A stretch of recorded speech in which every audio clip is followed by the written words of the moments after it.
करीब से 4 वर्षों के बाद पुल की एक साइड पर आवागमन शुरू होने से क्षेत्र की जनता बिल्कुल भी खुश नहीं है। काशीपुर, करीब 4.5 वर्षों के बाद आरओबी की एक साइड पर आवागमन शुरू होने से क्षेत्र की जनता कतई खुश नहीं है। खासकर व्यापारी वर्ग का कहना है कि आरओबी निर्माण कार्य करने वाली संस्था द्वारा निर्माण कार्य बेहद धीमी गति से करने का संज्ञान लेते हुए सरकार को निर्माणदायी संस्था के विरुद्ध कड़ी कार्रवाई करनी चाहिए थी। गौरतलब है कि काशीपुर में रोडवेज के निकट स्थित रेलवे क्रॉसिंग दिन में कई बार बंद होने के चलते एमपी चौक व बाजपुर रोड पर वाहनों की लंबी कतारें लग जाने से समय बेसमय जाम की समस्या उत्पन्न हो जाती थी।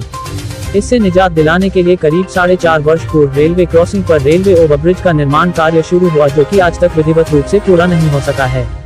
हालांकि तमाम जद्दोजहद के बाद निर्माणदायी संस्था दीपक बिल्डर्स ने रामनगर टू मुरादाबाद के लिए आवागमन बुधवार को शुरू कर दिया, लेकिन इस आवागमन के शुरू होने से जनता खुश नहीं है। आगामी विधानसभा चुनाव में काशीपुर विधानसभा सीट से कांग्रेस के टिकट के प्रबल दावेदार एवं महानगर कांग्रेस अध्यक्ष संदीप सहगल एडवोकेट ने स्पष्ट कहा कि इसमें सत्ताधारी जनप्रतिनिधियों की लापरवाही उजागर हुई है। क्षेत्रीय विधायक पर तंज कसते हुए संदीप सहगल एडवोकेट ने कहा कि करीब 5 वर्षों में आधा अधूरा बना काशीपुर का ओवरब्रिज इतिहास के पन्नों में दर्ज हो गया है। शायद ही किसी और जगह इतने वर्षों में अधूरे पुल पर आवागमन शुरू हुआ हो। उन्होंने कहा कि क्षेत्रीय विधायक समेत सत्ताधारी जनप्रतिनिधियों के गैर जिम्मेदाराना रवैये के चलते पुल निर्माण के दौरान व्यापारियों का कारोबार पूरी तरह चौपट रहा। सही मायने में सत्ताधारी जनप्रतिनिधियों को व्यापारियों के लिए मुआवजे की संस्तुति करनी चाहिए। वहीं व्यापारी जगजीत सिंह, विजय बत्रा व कमल सुनेजा ने स्पष्ट कहा कि आरओबी निर्माण के दौरान वे ही नहीं बल्कि निर्माणाधीन परिधि के सभी व्यापारी परेशान हैं। उन्होंने अधूरे पुल पर आवागमन पर नाखुशी जाहिर की। काशीपुर से जुगनू खान की रिपोर्ट। मैं ये कह रहा हूँ, जब से पुल बनना चालू हुआ है ना, तब से बहुत दिक्कतें आ रही हैं। एक तो दुकान के अंदर धूल मिट्टी सब हमारी दुकान के अंदर आ रही हैगी। जितने भी पुर्जे रखे हैं सब मिट्टी मिट्टी हुए पड़े हैं। हमारी सेहत भी ख़राब हो रही हैगी। कारोबार तो रह ही नहीं गया यहाँ पे। अब बाद बीच में बरसात में पानी पड़ जाता है, अंदर पानी इकट्ठा हो जाता है यहाँ पे, और कोई इस पर ध्यान देता ही नहीं हैगा। कोई सुनने को तैयार ही नहीं होता इस पुल में होना क्या रहा। अब ये पुल तैयार हो गया, छोटा सा पुल बना दिया इन लोगों ने, आधा पुल बना दिया है जिसकी ज़रूरत नहीं थी, और दूसरा पुल बनाया इन लोगों ने जिसकी ज़रूरत ही नहीं है। वो पुल बना दिया इन्होंने, चालू कर दिया इन लोगों ने। ये सब बेवकूफ़ बना रहा है, पुल थोड़ी बना रहा है कोई। ये सब मिले हैं आपस में ये लोग चीमा साहब से। ये सब धांधलेबाजी चल रही है ये, और कुछ नहीं हो रहा है यहाँ पे। ऐसे पुल थोड़ी बनते हैं, इनको आदमी नहीं है इन लोगों का काम करने के लिए। 15-20 आदमी कुल काम करते हैं इनके यहाँ खाली पुल बनाने के लिए, जबकि कम से कम 100-150 आदमी काम करे तब पुल बनता है। ये पुल बनेगा ही लग रहा है मुझे तो। ये सब मिले होते हैं, साले पैसे खाते हैं इन लोग आपस में।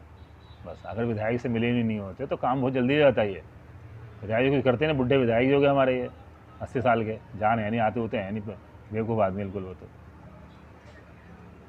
हरभजन सिंह चीमा जी की एक ही उपलब्धि 20 सालों में फ्लाईओवर, और वो भी इतिहास के पन्नों में दर्ज होगा कि जो पूरे हिंदुस्तान में या पूरे विश्व में कभी ऐसा नहीं शायद हुआ होगा कि एक फ्लाईओवर बन रहा है और जिसका आधे पुल का शुभारंभ हो और आधा पुल चलना शुरू हो जाए और आधा पुल अभी तक खड़ा रहे। ये एक इतिहास के पन्नों में दर्ज होगा।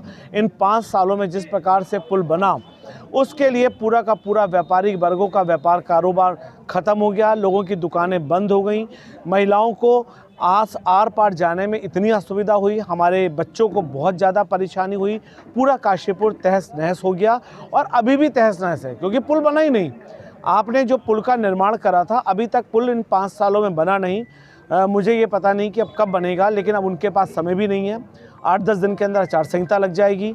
निश्चित रूप से आने वाला कांग्रेस का विधायक और कांग्रेस की सरकार इस पुल का, पूरे पुल का जो है उद्घाटन करेगी। विधायक चीमा जी एक ऐसे विधायक रहे जो गूंगे और बहरे के समान थे। उन्हें जनता की समस्याओं से ना उन्हें कुछ कहना था, ना उन्हें कुछ सुनना था। उन्होंने केवल अपना समय काटना था।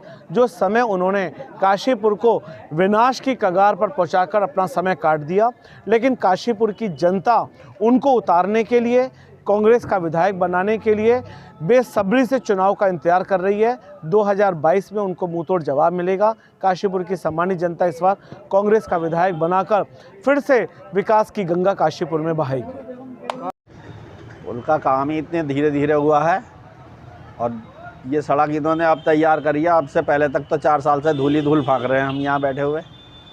धूल के अलावा तो कुछ था ही नहीं इस रोड पे। इस चक्कर में सारे बिजनेस चौपट हो गए।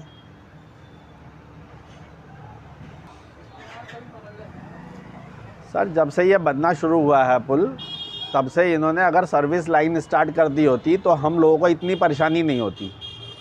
सड़क थी नहीं, बारिश में गड्ढे, पानी, सब कुछ, कितने स्कूटी लेके लड़कियां गिरी, कितने लोग चोटिल हुए इसमें।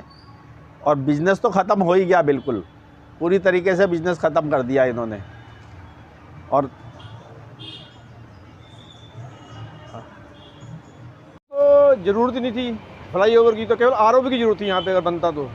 और ये 4 साल से हमारा पूरा व्यापार चौपट हो चुका है। और 3-4 बार मेरी दुकान, अपनी दुकान शीशा टूट गया मेरी दुकान का। और धूल मिट्टी के कारण हमारी बीमारी और ये और बड़ी परेशानी है। और दिन भर जाम की समस्या रहती है यहाँ पे। और इसकी तो ज़रूरत ही नहीं थी बिल्कुल भी। ये तो आरओबी बनना चाहिए, यहाँ बनना चाहिए था। और अब भी देखो आधा अधूरा निर्माण इन्होंने चालू किया है अभी, जबकि पूरा चालू होना चाहिए। जबकि ये 5 साल हो गए हमारा व्यापार चौपट हुआ, बड़ा परेशान है, पूरी पब्लिक बहुत परेशान है यहाँ की। ठीक है तो